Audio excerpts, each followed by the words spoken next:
Damo, you might remember years ago there was a Mother's Day match at the G, Collingwood and Richmond. It was dubbed the Mother's Day Massacre.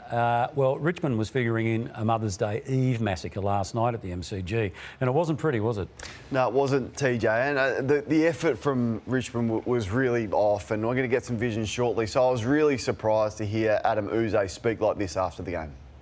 And I can't fault our effort. Like, we try, and the boys are trying almost like they're trying too hard. We're slipping over and missing tackles, and which is, like I said, I've said this over and over, that we can't fault the effort. It's just our execution.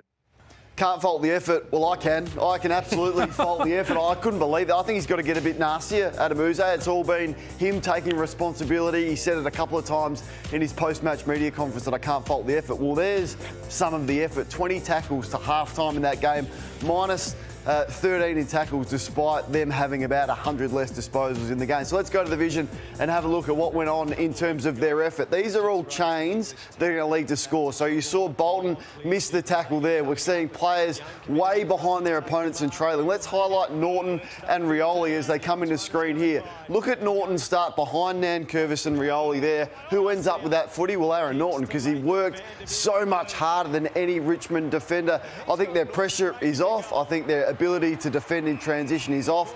Yze is right, they fell over, they missed tackles repeatedly.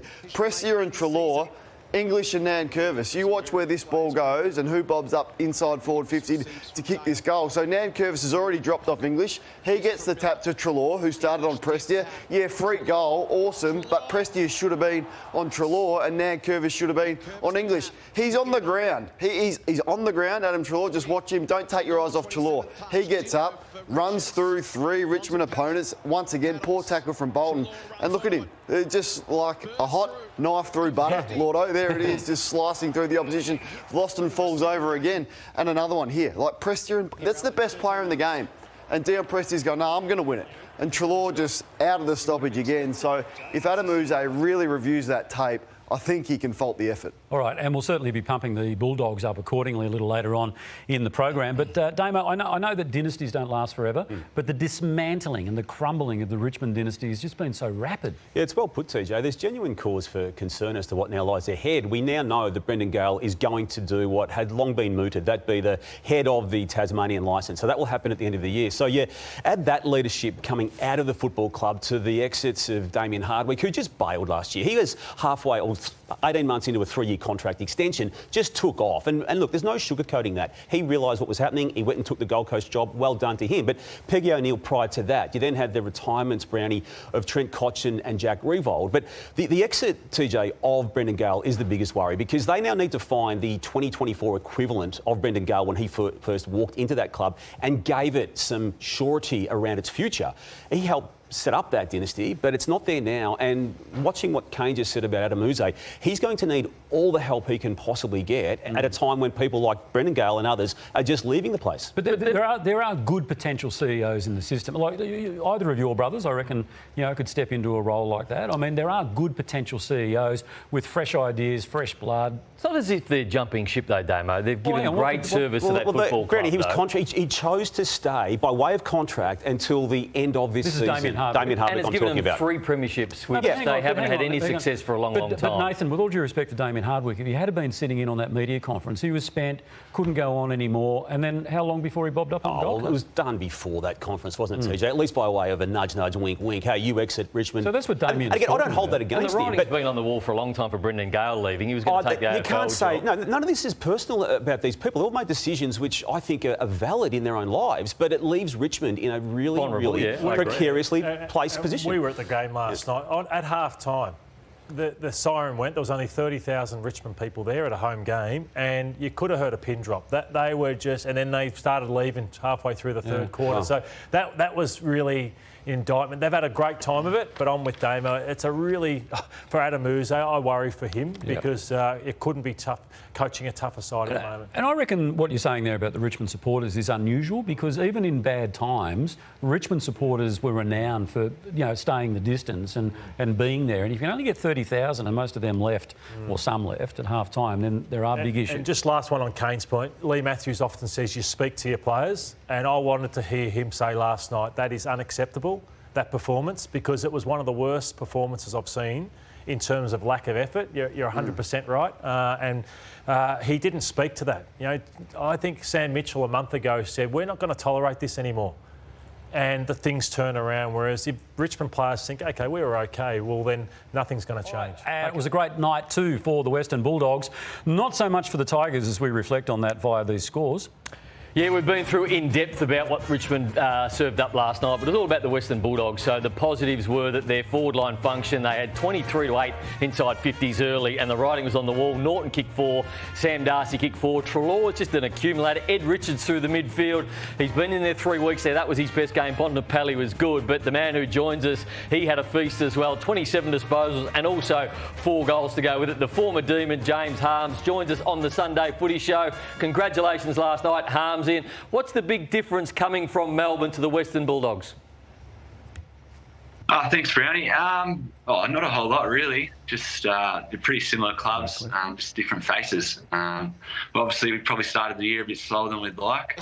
These are going pretty well at the moment. So, that's all I can really say about that. You hit your mark in the third quarter. I think it was the second quarter. You kicked 3 goals for that quarter. You spent a little bit of time on the wing and then pushing forward. You look like you were enjoying your footy last night, as did most of the team.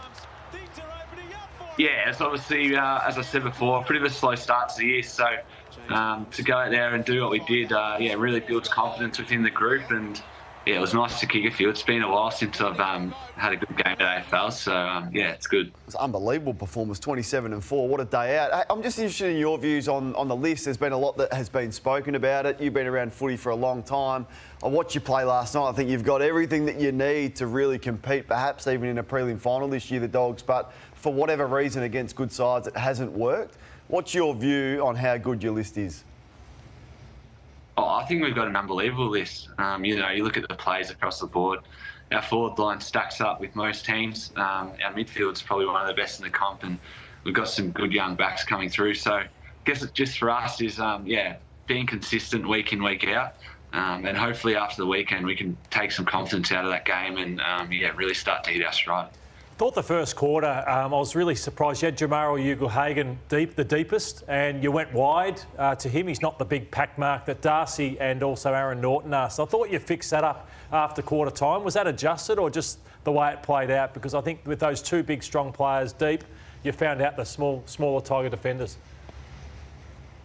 No, we like to kick long to those boys. It is our game plan to get it in nice, fast and deep. But we've probably been jumping a little bit at times against each other. And I thought last night the forwards did a really good job, especially when the long ball came into only one fly. They had a good run at it. James, you spent many seasons playing against Marcus Bontempelli, now playing with him. What's it like? What's he like? Yeah, it's pretty crazy to watch him at training, some of the things he does. You probably, when you watch him do it, you do think he's probably the best player on. And he's an unbelievable leader, very calm, very composed. I feel like this year when we have needed someone to lift, he's the person who does it. James, can I ask you about Luke Beveridge? He's been under an enormous amount of pressure, as you know, externally, of course. But he spoke through the week, and he spoke quite openly about the love and the support that he receives from those closest to him. Do the players individually, just give us a snapshot if you can from within the walls, do the players individually go and express their support for him and sort of any confidence that he needs? Yeah, definitely. I mean, we're all about sticking together and, Bevo's, it's been a tough year so far for him, but he hasn't unwavered with his support or, how he is as a character. So I can't fault him there. And definitely the players are getting around him. We're just trying to stick together and we're really backing him in to lead this club.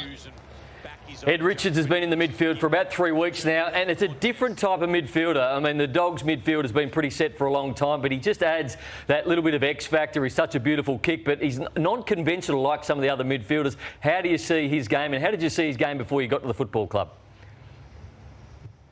Yeah, Ed's an amazing athlete. He does bring that to our midfield. He's a very good runner. He's very powerful. And he was probably one of the most impressed I was impressed with when I got across to the club.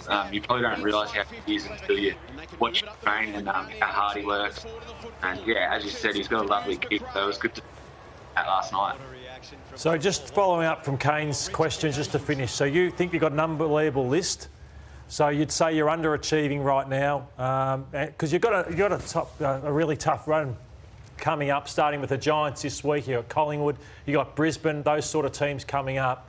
Like, where to from here? Like, is it a massive failure if you don't make the 8 from here with the list you believe you've got? Oh, I haven't really thought about that, to be honest, Lito. Yeah, obviously you strive to play finals, so it would be disappointing if we do miss out. But I guess for us at the moment, it's just being consistent week in, week out. So, what we saw last night is what we're trying to do every week. So, we'll get into the club this week, and we've got a massive challenge on our hands against WWOS. So, I know if we can win that, it could kickstart our season. It is a big clash, so let's look at the votes from last night, and it was all Bulldogs. It was a demolition. Ed Richards, I gave 9. Harmsy, I gave you an 8. Treloar had 41, and Aaron Norton, 4 goals, and he had 20 disposals, 10 marks. Let's look at the prize pack because it is absolutely loaded, James Few. We'll start with Brownie's favourite at Gumbaya World, where water slides, thrill rides and quackers collide. Unlimited access with a family pass, thanks to the team at Gumbaya World. The J-Labs, I was running with these yesterday. They're amazing. They're very small, and they're true wireless and pack over 5 hours of playtime. The Clutch & Co. best dressed on the golf course with a quarter zip top and pants from Clutch & Co. There it is there. The Callaway box of Chrome Tour golf balls with a cap, thanks to our good friends at Callaway. And some more hats thanks to Travis Matthews to keep the whole of the playing group happy. There's the shoes from True Linkswear, the golf shoes that are so good you want to wear them everywhere. TrueLinkswear.com.au. The Bar Fridges Australia will pan up to that because they've been with us for a long time. Enjoy a custom designed bar fridge for your drinks with a fridge with your name on it. The Aquila's premium quality footwear since 1958. You'll look good in those. The Cookie Box, Melbourne's finest artisan cookie shop.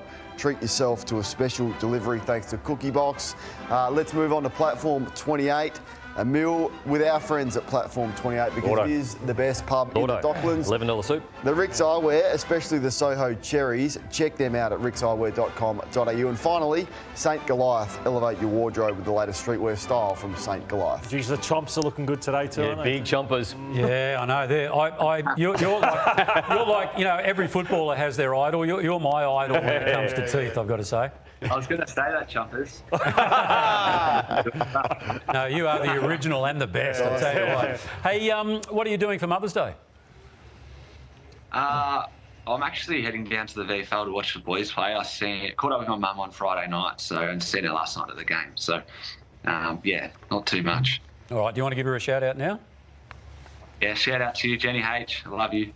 Oh, Have a good great work. day. All right, good on you, mate. You must be very proud of you. All right, we enjoy the day down there at the VFL and continued success. And hopefully you're up against your old foes, GWS, and that might just be a turning point for you and Doggy fans. So nice to talk to you again, James.